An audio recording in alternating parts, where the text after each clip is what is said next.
ஓம் ஸ்ரீகாந்தத்ருஹிணோபமன்யுதபனஸ்கந்தேந்திரநந்த்யாதயः பிராச்சீனோ குரவோபி யஸ்ய கருணாலேஷாத்கதா கௌரவம் தம் சர்வாதிகுரும் மனோஜ்ஞவபுஷம் மந்தஸ்மிதாலங்கிருதம் சின்முத்ராங்கிதமுத்ரபாணிநளினம் சித்தே சிவம் குர்மஹே. நமஸ்ஸதசே நமஸ்ஸதசஸ்பதயே நமஸ்ஸகீனாம் புரோகானாம் சக்ஷுஷே நமோ திவே நம பிருதிவ்யை நமஹ. சங்கர தொலைக்காட்சி நேயர்களுக்கு நமஸ்காரம். இன்றைய தினம் அபிராமி அந்தாதியில் 43வது பாடலை நாம் சிந்திக்க இருக்கிறோம். ஒவ்வொரு பாடல்லையும் ஒரு தகவல் சொல்லுவார். அந்த மாதிரி இந்த பாடலில் ஒரு ரகசியத்தை சொல்கிறார். என்ன அப்படின்னா, இந்த பாடலில் சாமியினுடைய பேர் என்ன சொல்கிறாருன்னா திரிபுர சுந்தரி அப்படின்னு சொல்கிறார். மற்ற சாமியினுடைய பேர் மந்திரத்தில் வராது. இந்த சாக்த நெறியில் ஏதாவது பீஜங்களை சேர்த்துருப்பா. ஆனால் இந்த சாமியினுடைய பேர் அப்படியே மந்திரத்தினுடைய ஒரு பெரும் பகுதி இந்த பாடலில் சொல்லப்பட்டிருக்கு. திரிபுர சுந்தரியை நமகான்னு வரும். அதுக்கு முன்னாடி பின்னாடி சில எழுத்துக்களை சேர்த்து சொல்கிறது அந்த மந்திரத்தோட வழக்கம்.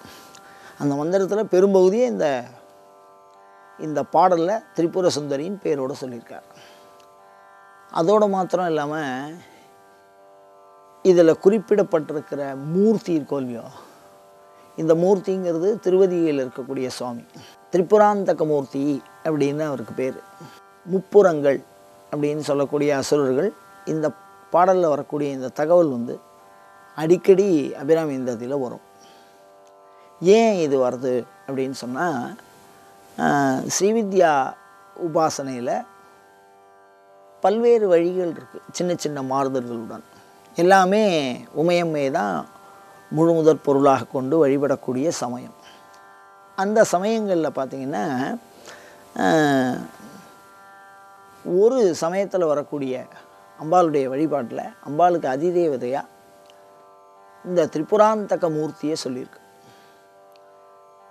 இந்த திரிபுராந்தக மூர்த்தி அப்படின்னு ஒரு சுவாமி, அது கையில் வில்லோடு இருக்கும். அது என்ன வச்சுருக்கும் கையில் அப்படின்னா, மேருமலையை வில்லா வச்சுருக்குன்னு சொல்கிறான். அந்த அம்பாள் எப்படி இருப்பா அப்படின்னு சொன்னால், ஒரு கையில் பாசத்தையும் ஒரு கையில் அங்குசத்தையும் வச்சுருக்கோம். கையில் பஞ்சபானம்ங்கிறது 5 மலர் கொத்து. ஒரு கையில் பஞ்சபானம் வச்சுருக்கோம். சில ஆயுதங்கள் சிற்பசாஸ்திரத்தில் என்ன சொல்லியிருக்குன்னா, ஒன்றை சொன்னால் இன்னொன்று சொல்லணும்னு அவசியம் இல்லை. பாசம் இருந்தால் கண்டிப்பாக அங்குசம் இருக்கும். வலது இடமாக போடுற ஒரு வழக்கம். அந்த மாதிரி எந்த இடங்கள்லாம் புஷ்பபானம் இருக்கோ, புஷ்பபானம்னா கொத்தா போடுறோம். 5 மலர் கொத்து. அந்த கொத்து போட்டால் பக்கத்தில் கரும்பு இருக்கும். மலர் கொத்தை போட்டால் ஒரு கையில் கரும்பு பிடிச்சிட்டுருக்கான்னு அர்த்தம். இப்போ அம்பாளுடைய தியானப்படி என்ன சொல்கிறாருன்னா, அம்பாள் கையில் பாசம் வச்சுருக்கா, அதுக்கப்புறம் அங்குசம் வச்சுருக்கா. பாசங்கிறது ஒரு விதமான கயிறு. இந்த அம்பாள் வச்சுருக்கிற பாசத்துக்கும் யமன் வச்சுருக்கிற பாசத்துக்கும் வித்தியாசம் இருக்குது. அம்பாள் வச்சுருக்கிறது ராகபாசம், யமன் வச்சுருக்கிறது காலபாசம், வருணன் வச்சுருக்கிறது மகர பாசம். இந்த பாசாங்குசங்கிற வார்த்தை அடிக்கடி வரும். இப்போ அங்குசம் அப்படிங்கிறது கொடிகளை வெட்டுவதற்கு பயன்படுத்திய ஒரு கருவி. யானையை அடக்குவதற்கு பயன்படுத்திய ஒரு கருவி. அதில் 2-3 பாடபேதம் இருக்குது. அந்த கருவி இப்படிலாம் இருக்கும். அதனால் அங்குசம் வச்சுருக்கா, மலர் கொத்து வச்சுருக்கா. இந்த மலர் கொத்து வச்சுருக்காள்னு தெரிஞ்சிருக்கிறதுனால கரும்பு வில்லு இருக்கணும் அப்படிங்கிற மாதிரி. இந்த அம்பாளுடைய பெயர் திரிபுர சுந்தரி. இந்த அம்பாள் கூட இருக்கக்கூடிய சிவனுடைய பெயர் திரிபுராந்தக மூர்த்தின்னு பேர். அவர் மேருமலையை வில்லா வச்சுருக்கார். அவர் எதுக்காக அந்த சம்ஹாரத்தை பண்ணுறார் அப்படின்னா, 3 அசுரர்கள் இருந்தால் அவள் 3 பேருமே அண்ணன் தம்பி. அவள் மலை வடிவத்தில் இருப்பாள். பறந்து பறந்து பறந்து எங்கே பார்த்தாலும் போவாள்.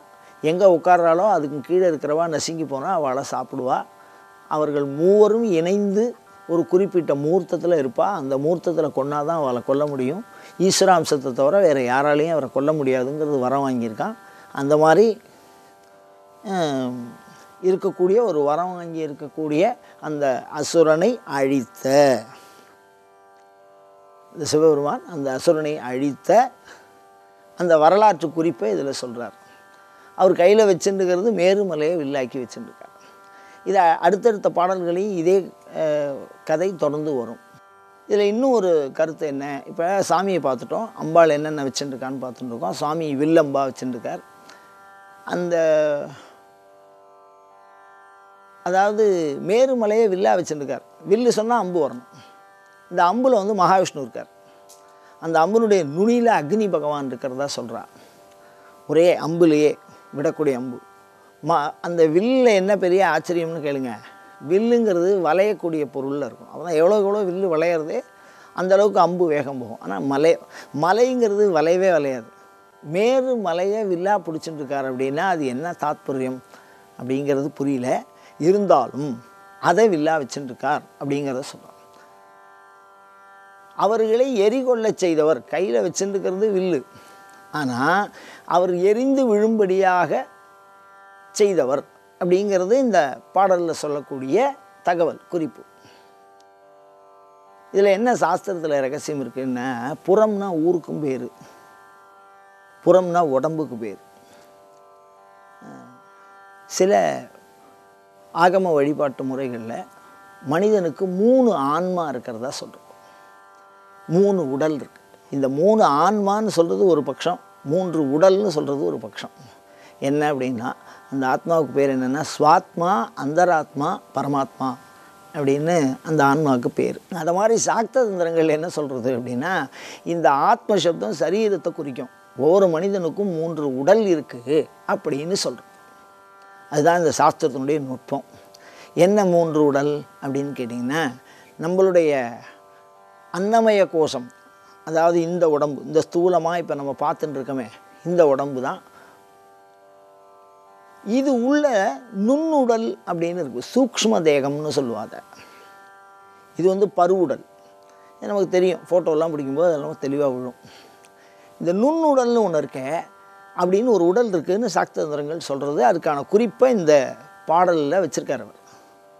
என்ன அப்படின்னா, இப்போ கனவு காண்றோன்னு வச்சுக்கோங்க, தூங்கிகிட்டே இருக்கோம், ஒரு கனவு காண்றோம். அந்த கனவில் நாம் இருக்கோம், நாம் போகிறோம் வரோம், ஏதோ பேசுகிற மாதிரி இருக்குது அப்படின்னு சொன்னால், இந்த கனவில் காணக்கூடிய உடம்பு என்னென்னா, நாம் படுத்துன்னு இருப்போம், நல்லா தூங்கின்னு இருப்போம். அப்படி தூங்கி கொண்டிருக்கிற பொழுது அந்த காட்சி நிகழ்ந்து கொண்டு இருக்கிறது. அப்போது நம்ம போகிறது யார், வர்றது யார், அதுலேயும் ஒரு சில அனுபவம் நமக்கு ஏற்படுறது. அப்படி ஏற்படுறதுனால அதை நுண்ணுடல்னு சொல்கிறோம். அதை விட இன்னும் ஒரு பெரிய விஷயம் என்னென்னா, இந்த கனவு காணும்போது மறுநாள் காலம்பரை ஏந்திருந்தோடனே, இன்றைக்கி நான் ஒரு கனவு கண்டேன், அதில் இந்த மாதிரி நடந்தது அப்படின்னு நாம் சொல்கிறோம். அப்போ கனவை காணுகிறவன் அப்படின்னு ஒரு பார்ட் இருக்குது. அப்போ ஒவ்வொரு மனிதாளுக்கும் 3 தேகம் இருக்குது. இதை ஸ்தூல தேகம், சூக்ஷ்ம தேகம், காரண தேகம் அப்படின்னு சொல்லுவாள். இந்த மோட்சத்துக்கு இது 3மே தடையாக இருக்கும். அதை சைவ சித்தாந்தம் என்ன சொல்லுவோம், ஆணவமலம், கண்மமலம், மாயாமலம், இந்த 3மே 3 சரீரமாக சொல்கிறான்.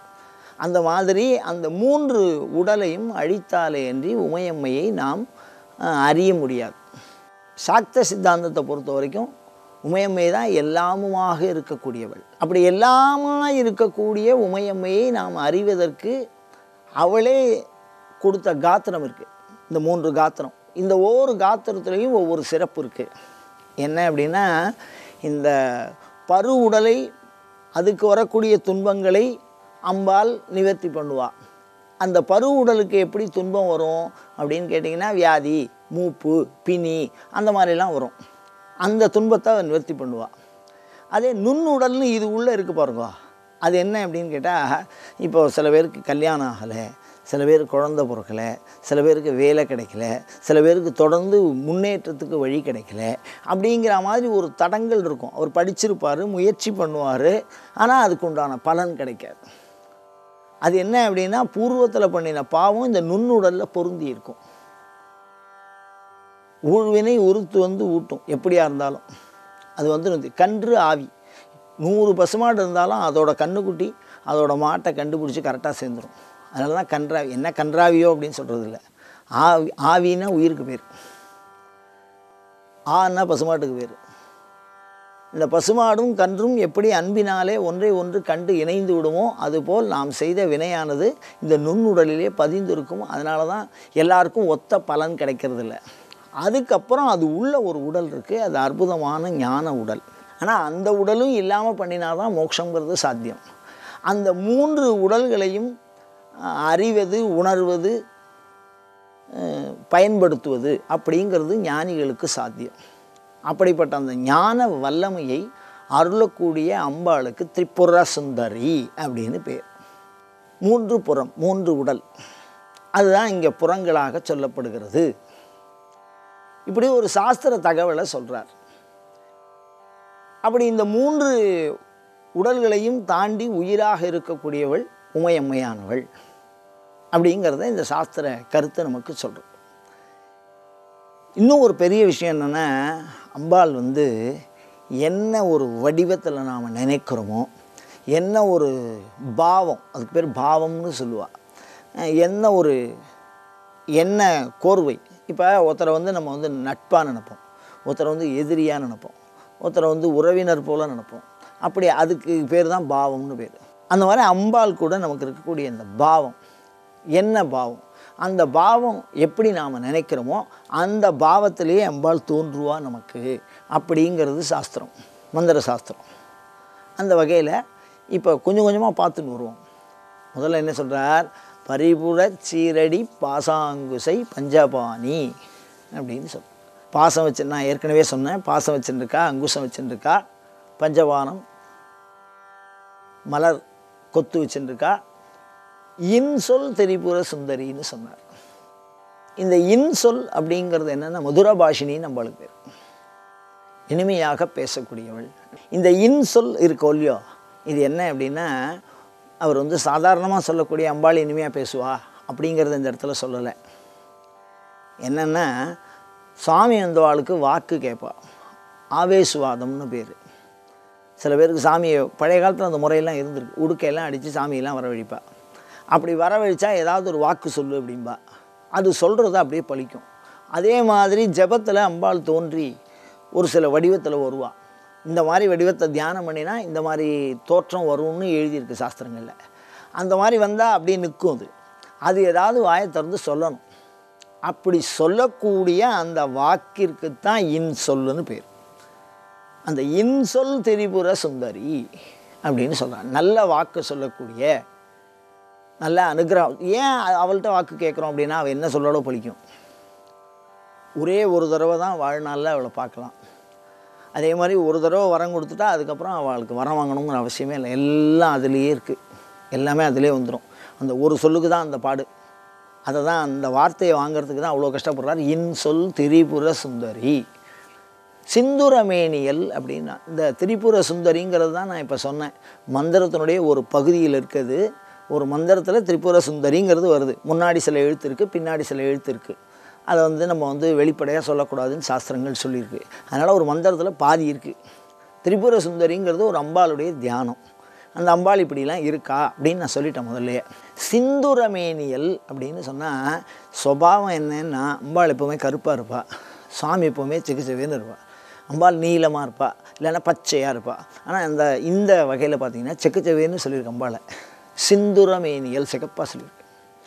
தீமை நெஞ்சில் புரி புற வஞ்சரை அப்படின்னு சொல்கிறார். இந்த புறவஞ்சர் அப்படின்னு சொன்னால் என்னென்னா, 3 உடல்கள் சொன்னேனோ இல்லையோ, அந்த 3 உடல்களை தான் 3 அசுரர்களை அந்த இடத்துல சொல்லியிருக்கு. வஞ்சரை அஞ்ச, அந்த அவர்கள் அஞ்சுவதாக அந்த அசுரர்களை, குனி பொறுப்பு சிலைக்கை, பொறுப்புனா மலைக்கு பேர்.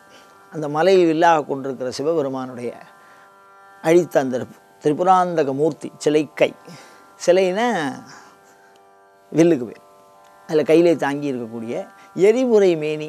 அவர் எப்படி இருக்காரான்னா, அம்பாள் சிகிச்சவேன்னு இருக்கா, அவளை எரிபுரை மேனி அப்படின்னு சொல்லி. இந்த எரிபுரை மேனி அப்படின்னா ஜுவலிக்கிறது. அப்படியே நெருப்பு எப்படி இருக்கும், அப்படியே கொழுந்து விட்டு எரிஞ்சால் ஒரு நெருப்பு எப்படி இருக்கும், அந்த மாதிரி எரிபுரை மேனி இறைவர் செம்பாகத்து இருந்தவளே. இறைவனுடைய செம்பாகம்னா என்னென்னா சரியாக பாதியை பிரிச்சுக்கிறது, அப்படி உடம்புல பாதியாக இருக்கா.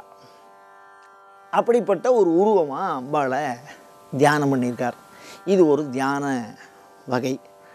இந்த வகையில் தியானம் பண்ணுறதுல என்ன சிறப்பு அப்படின்னா, 3 விதமான இந்த தேகத்தை பற்றிய ஞானம் நமக்கு இந்த பாடலில் வரும். அந்த ஞானம் வந்தால் தான் அதுக்கு உள்ளுக்குள்ளே இருக்கக்கூடிய பரசக்தி சமேதாய பரசிவன்னு சொல்லுவாள், இல்லைன்னா காமேஸ்வர காமேஸ்வரியை நாம் அறிந்து கொள்ள முடியும். அதுக்கு முதல் நிலையில் இருக்கக்கூடிய தியானம் இது. இந்த தியானம் வந்து ஒரு படிநிலை. அம்பாள் சாக்த சித்தாந்தம் வந்து படிநிலை. ஒவ்வொரு மந்திரமாக கொடுப்பா, ஒவ்வொரு சுவாமியாக சித்தி பண்ணிட்டு வரணும். அந்த மாதிரி படிநிலையில் இது ஒரு நிலை. அந்த நிலையை விளக்கி சொல்லுகிறார். அப்படியே ஆத்மா முதல்ல சரீர ஞானம் வரணும், அப்புறம் தான் ஆத்ம ஞானம் வரணும். சரீரமே என்னன்னு தெரியாமல் அதுக்குள்ளே இருக்கக்கூடிய ஆன்மாவை எப்படி தெரிஞ்சுக்க முடியும், அதுக்குள்ளுக்குள்ளே இருக்கக்கூடிய சிவபெருமானையோ சக்தியோ பற்றி எப்படி தெரிஞ்சுக்க முடியும். அந்த மாதிரி மிகவும் ஆழமான அந்த தன்மையில் இருக்கக்கூடிய மூர்த்தி. இந்த மூர்த்தியை நம்ம தியானம் பண்ணினால் ஆத்ம ஞானத்துக்கு உண்டான வழி பிறக்கும், சரீர வியாதி நிவர்த்தியாகும், மனசில் இருக்கக்கூடிய துன்பம் நிவர்த்தியாகும், அறிவில் இருக்கக்கூடிய குழப்பம் நீங்கும். அவ்வளவு சிறப்புகளை கொண்டது இந்த பாடல். இதில் என்ன, இந்த பாடலை சிந்திக்கும் போது ஒரு கதை தான் எனக்கு ஞாபகம் வருது. என்னென்னா, இந்த பாடலை வந்து தொடர்ந்து படிக்கிறவா இருக்கா, இந்த பாராயணமாலாம் நிறைய பண்ணுவாள். அப்படி பண்ணின்னு இருக்கும்போது அம்பாள் எப்படி வந்தாலாம், காசிக்கு போயிருந்தாராம் ஒருத்தர். இந்த பாடலை அவர் பாராயணம் பண்ணுவார். இந்த ரகசியங்கள்லாம் இருக்குது, இந்த முறைகள்லாம் இருக்குது. சிந்துரமே சிக்கச்சவேன்னு அங்கே கரையில் ஒரு அம்மா, ஒரு சின்ன குழந்தை, அவள் வந்து என்ன பண்ணாலாம், ஒரு தயிர் பானையை வச்சுன்னு நின்னாலாம். அவர் அபிராமி எந்தாதி பாராயணம் பண்ணுறவர். அப்படியே பாராயணம் பண்ணுறவர் வந்து தண்ணிக்குள்ளே இறங்கி குளிக்க போகிறார். நல்லா கவனித்து பாருங்கள், இருக்கிறது காசி. அங்கே சிக்கச்சவேன்னு ஒரு பொண்ணு தயிர் பானையை வச்சுன்னு நின்றுந்தாலாம். அதுவும் எங்கே நின்னாலாம் அப்படின்னா, கரைக்கிட்ட நின்றுருந்தாலாம். ஏன் கரைக்கிட்ட போய் நின்றுருக்கலாம், யாராவது கரையோரமாக போய் தயிர் பானையை வச்சு நிற்பாளா அப்படின்னோடனே, இவர் இந்த உபாசகர் இந்த பாடலை சொல்லி அம்பாளை பாராயணம் பண்ணி ஜபம் அனுஷ்டானம்லாம் பண்ணுறவர் குளிக்க போகிறார். அப்போ அந்த குழந்தை சொல்கிறா, இப்போ குளிக்க வேண்டாம் தாத்தா, இன்னும் கொஞ்சம் நாழி கழித்து குளிங்கோ அப்படின்னு சொல்கிறார். உடனே இவருக்கு ஆச்சரியமாக இருக்குது. என்ன அப்படின்னா, அந்த சிகப்பு கொஞ்சம் வித்தியாசமாக இருக்குது அவருக்கு.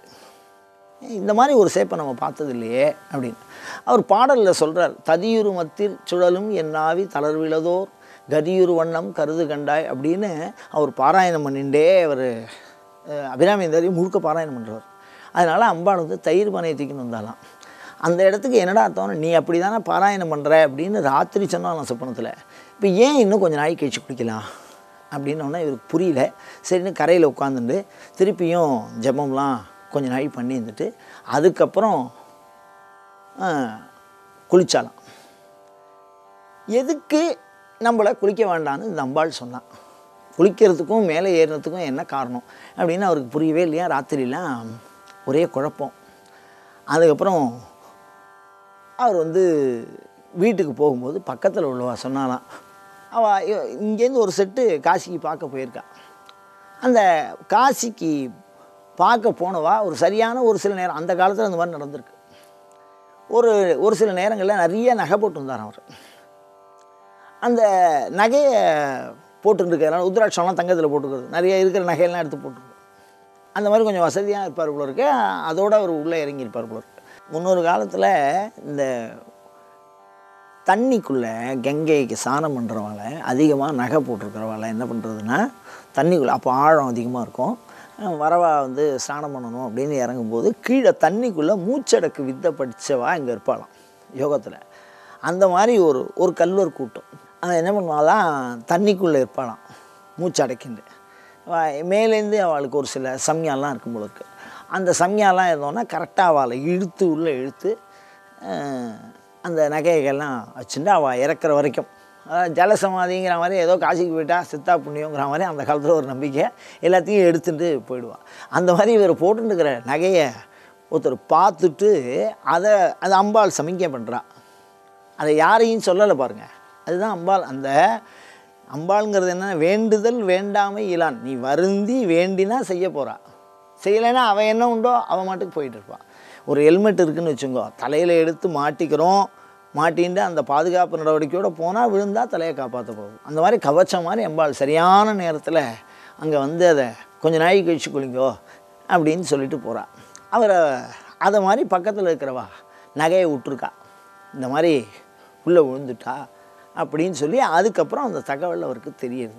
அப்புறம் தான் யோசித்து பார்க்குறார், தான் நிறையா நகை போட்டுருக்கோம். அப்போ அம்பாள்கிட்ட போய் பிரார்த்தனை பண்ணும்போது, யார் வந்து காலம்பரை அந்த தயிர் பானையோடு வந்து நின்னாலோ அதே காட்சியை ராத்திரி சொப்பனத்தில் கொடுத்தாலாம். ஏன்டா இன்னும் உன் சந்தேகம் தீரலையா அப்படின்னாலாம். அந்த மாதிரி எதுக்கு சொல்கிறேன் இதை அப்படின்னா, சிந்துர மேனியல் இந்த தியானம் சொல்கிறோன்னா ஏதோ படபடன்னு படிச்சிடுறோம் அப்படிங்கிறதெல்லாம் இல்லை. இதில் ஒவ்வொரு வார்த்தையும் பெரியவா அனுபவிச்சிருக்கா.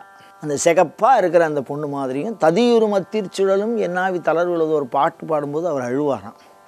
என்னை இப்படிலாம் ஆத்மாவையெல்லாம் இப்படிலாம் சொல்லியிருக்கேன். அவர் கொஞ்சம் சித்தாந்தம்லாம் படித்தவர் போல இருக்கு. அந்த மாதிரி எதுக்கு சொல்கிறேன்னா, அதே மாதிரி அந்த பானையோடையே அம்பாள் போயிருக்கா பாருங்க.